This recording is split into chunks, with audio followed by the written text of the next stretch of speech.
Hey everybody, welcome back. If you're new to my channel, make sure you hit that subscribe button so that you don't miss any future videos. Hit that little bell too so that you're notified when a new one comes out. Today I want to do a video for you showing you how you ship your items if you're a new seller on Poshmark. So it's super easy. I think it's one of the easiest platforms to ship from. You like to personalize things a little bit though with your Poshmark. So I take, and it depends on whether the item is very small, like a man's tie, or if it's a woman's cashmere sweater, how I ship my item. So these are my to-go boxes. I use this priority mail. It's not flat rate. Do not use flat rate for Poshmark. So I use this priority mail box. It is free from the post office. Or I use these envelopes that you get 2 in a package, bubble wrap envelopes from Dollar Tree. Around here is where I get them, Dollar Tree. And they're padded bubble wrap, or padded bubble mailers.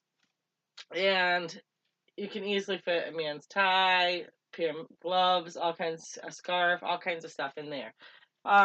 So those are the two things I usually use. And if my item doesn't fit in there, I use a plain box like this that I save from other things, or a shoe box. I'm not sure if I have one handy right here, but a shoe box from the post office is a good thing to use as well. So I don't see one handy right here, but those are my items that I like to use. Now, I take my item no matter what it is. I don't care if it's a tie, a scarf, a toy, a plush animal, a book, whatever it is. I take it and I wrap it in tissue paper. And I like to use the plain white for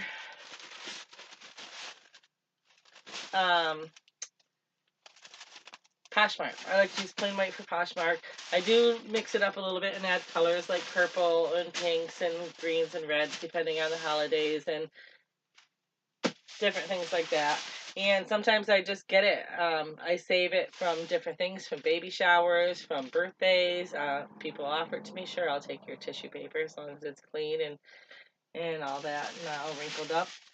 So anyway, I take my item, say it's a sweater, whatever, and I wrap it in the tissue paper. After I wrap it in the tissue paper, I tie it with a ribbon. I usually tape it first, and you can get tape.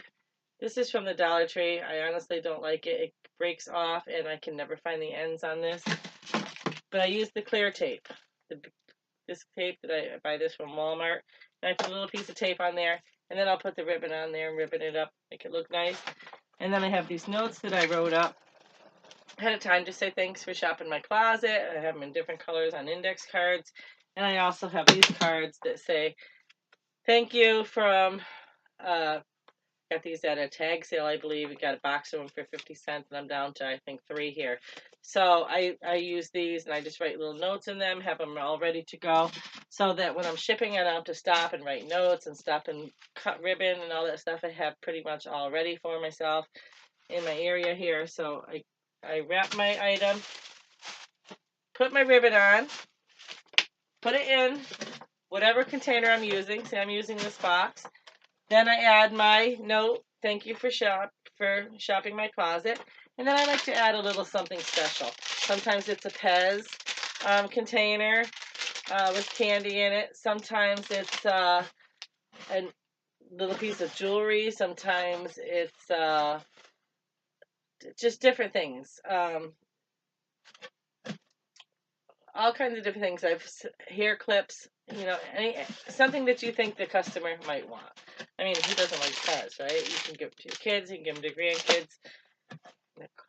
But anyways, I like to include a little something just as a little thank you. And it varies on what I have, what I include in that. But it's just a little something to say an extra thanks for the buyer. So then you just close it all up. Tape it with your clear tape. Take your label that you printed from your email that you received. When your item sells, you receive an email that says your item sold, your John Deere hat sold, or whatever.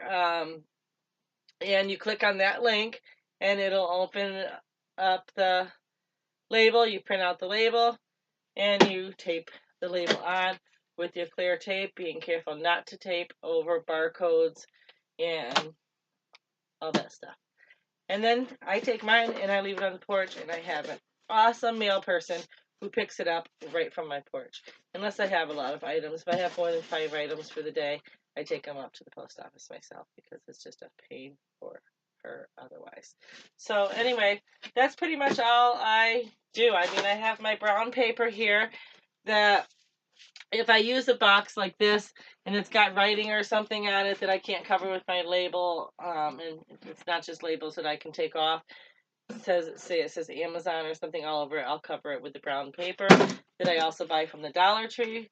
I have bubble wrap that I like to get the big rolls from Staples. It's going to be hanging on my wall here, but for now I've been getting these from the Dollar Tree. They're 6 feet by 12 inches, and they work great if you're sending like a candlestick or a baby's item or jewelry or whatever, and you just want to wrap it in there. You could also use paper, tissue paper, paper sheets that you can buy from, I think I got these from Staples, I believe. I'm not honestly sure where I got those, but just make sure your item's secure, make sure it looks nice, include a little note, and if you can, an extra special gift, and it doesn't have to cost you much, and it doesn't have to take you a lot of time if you are prepared ahead of time like I am with your cards and with your tape and with everything. Just have a little station set up, and it's so easy. And you don't have to weigh your item.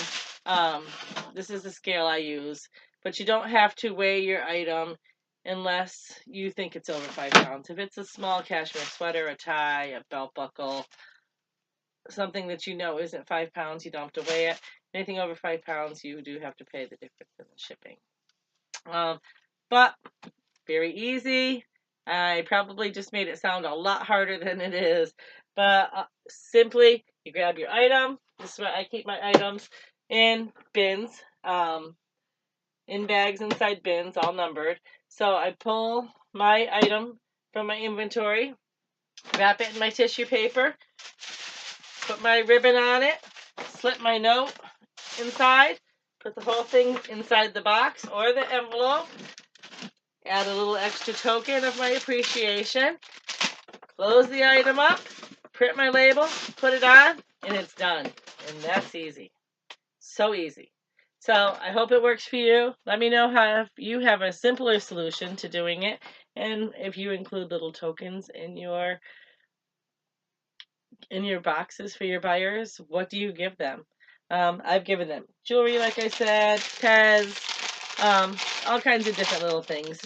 Just a little token to say thank you. Or do you not do that? Do you think it's not good to do that?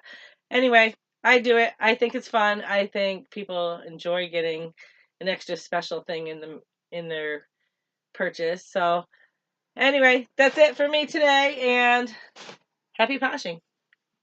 Take care, everybody. Hit that subscribe button.